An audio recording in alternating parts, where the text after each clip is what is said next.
Bezrat Hashem.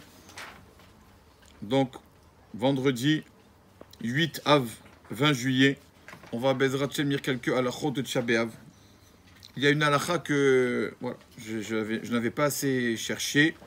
Donc, Bezrat Hashem, bien sûr, j'ai demandé au Rav et bien sûr aussi, on regardait un peu des poskim au sujet d'une femme. Donc, on a dit déjà que, on a dit bien sûr que les femmes enceintes et les femmes qui allaitent, cette année, comme les jeunes heureux et repoussés, alors elles ne jeûnent pas. Ça, tout le monde est d'accord sur cela.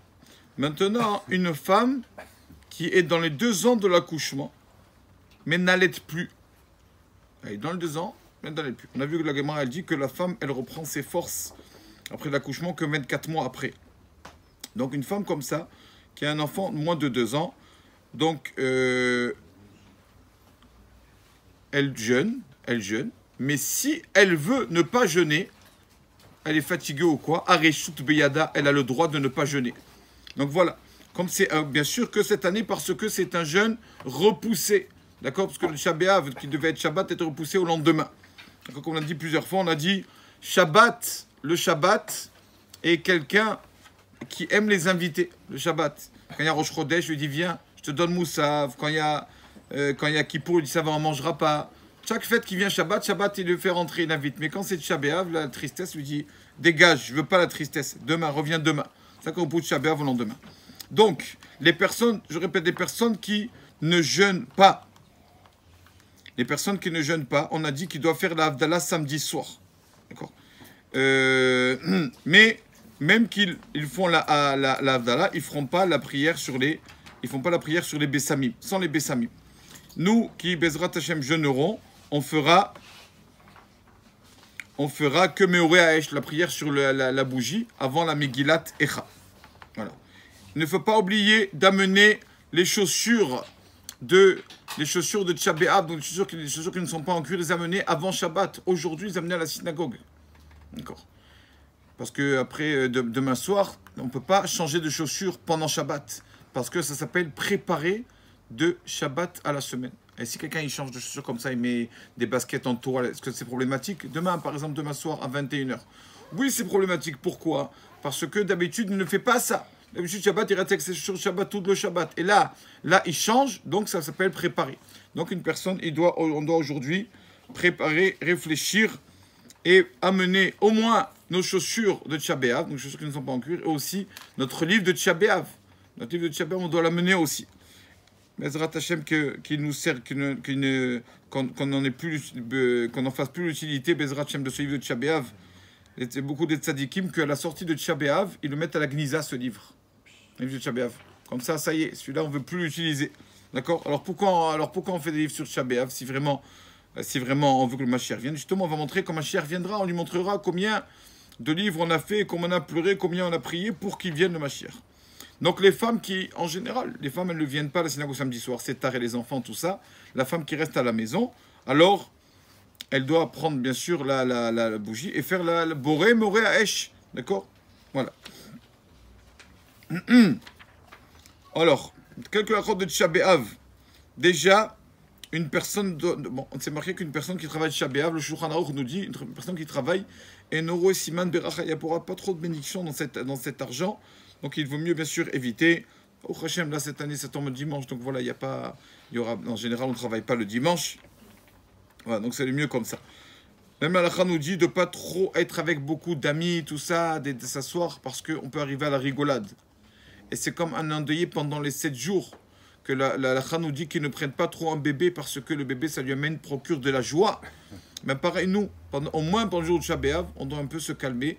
On doit un peu se calmer et arrêter de rigoler. Au moins ce jour-là, d'accord? Alors, donc on a l'habitude de faire la prière, d'accord? On va ajouter la prière de s'asseoir par terre. Même pour dormir, on dort en général, on dort par terre sur un matelas, bien sûr.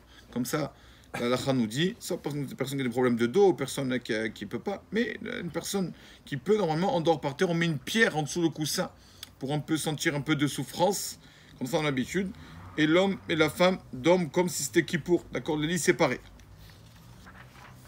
Au sujet des téphilines, les téphilines, c'est vrai que la coutume, il faut savoir que la coutume est qu'on ne met pas les téphilines à la synagogue. La coutume est qu'on mette les téphilines le matin à la maison, tout seul. On fait ce qu'il faut faire, les téphilines, le minimum. Avec les téphilines, ce qu'il faut faire, ce qu'il faut lire, c'est ce qui a marqué dans le téphilines. Donc la paracha de Vaidaber Kadeshli, voilà, et Vayakiviara, et Shema, et tout le schéma Israël. On le fait avec les téphilines. Après, on les enlève. On vient à la synagogue sans téphilines. Ça, c'est la coutume. Surtout en Roussaaretz. En Israël, c'est vrai que il y en a plusieurs maintenant, comme il dit Maran Araovadia, il dit, comme le Shulchan Aruch, maintenant ils mettent, ils mettent les téphilines à la synagogue à Shachrit. D'accord? Chacun sa coutume. Nous, en général, notre coutume, c'est de faire tout à la maison, de mettre téphilines entre guillemets en cachet, dans un endroit discret, quoi, à la maison. Ça veut dire pas à la synagogue. Et on arrive à la synagogue sans rien, sans taïd, sans téphilines, comme ça. Et on a la coutume aussi, ceux qui ne sont pas obligés, ceux qui veulent, mettre les téphilines à Mincha aussi. Pourquoi on met les téphilines aussi à Mincha pendant les jours de... On voit plusieurs personnes qui mettent les téphilines à Mincha les jours de jeûne. Tout simplement parce que nous savons qu'il y a une mitzvah de faire 100 bénédictions par jour. Et comme on a jeûné, il nous manque de bénédictions. On n'a pas les 100 bénédictions. Alors, pour rattraper un peu cela, donc on gagne encore déjà 2 brachot à Mincha. Le talit et les téphilines, comme ça. Bien sûr, c'est les téphilines de Rabbeinu Tam. Tout le monde sait qu'on ne fait pas de beracha sur des téphilines de Rabbeinu Tam. Vous savez que le matin, quand on se lève, toutes les bénédictions qu'on fait, c'est sur quelque chose. Par exemple, la première bracha, Hanoten la servi bina.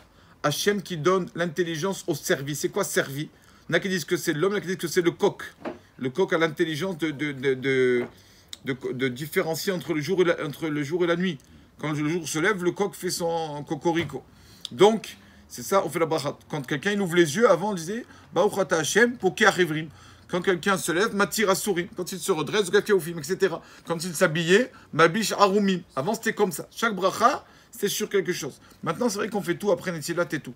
Et donc, il y a une marloquette dans la halakha. Est-ce qu'on fait la bracha chez Asali Kol Tserachai? Cette bracha, elle est faite pour quand une personne, en général, met ses chaussures. D'après Maran Ovadia, on ne la fait pas. D'après d'autres rabbanim, par exemple le Rav Meir Mazouf, tout ça, on doit faire quand même cette bracha. Chacun y fait comme son Rav.